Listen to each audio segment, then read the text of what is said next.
À Kobé, une transformation visible est opérée. Il y a plusieurs jeunes de la commune qui ont bénéficié du programme Prodige et précisément de la composante Azoli qui est le chemin de l'emploi et qui a donné à plusieurs jeunes de l'emploi, je dirais décent, rémunéré. Il y a la dotation de l'hôpital de zone de Kobé en ambulance, on en a au moins 3 en 10 ans. Sur 86 écoles primaires dans la commune de Kobé, nous avons 64 qui sont impactées par le programme de cantine scolaire.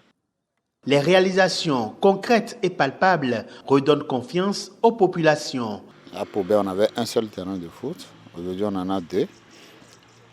Le premier terrain a été réaménagé avec des gazons synthétiques qui ont été placés, mais avec 2 équipes de foot à Kobé.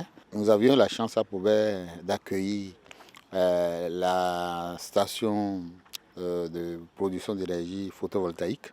Je crois que pour l'instant, c'est la plus grande du Bénin et peut-être même de l'Afrique de l'Ouest.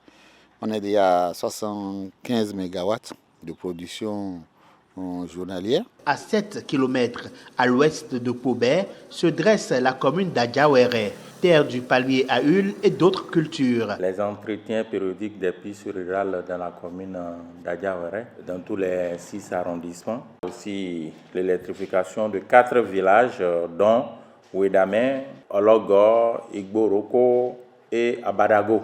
Beaucoup de lits métalliques ont été réalisés. Ouais. Entre-temps, vous allez au niveau des centres de santé, les gens se couchent par terre, il n'y avait même pas de suivi. Et aussi, nous avons reçu disons, beaucoup d'affectations au niveau des médecins. À Kétou, la cité de la Porte Magique, une infrastructure routière fait la fierté des habitants qui décernent une fière chandelle au gouvernement. Longue de 90 km, la voie relie en quelques minutes Kétou à la ville de Savé, dans le département des Collines. Les populations de Kétou sont contentes parce qu'on a quand même vu la réalisation de cette route qui est merveilleuse. C'est Talon même qui est arrivé maintenant, il nous a conçu le stade.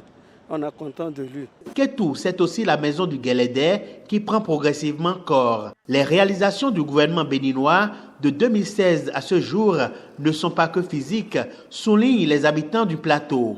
Derrière chaque route construite, chaque cantine ouverte, chaque stade inauguré, il y a des vies transformées, des destins réorientés. Ainsi donc, le plateau n'est plus seulement une carte administrative.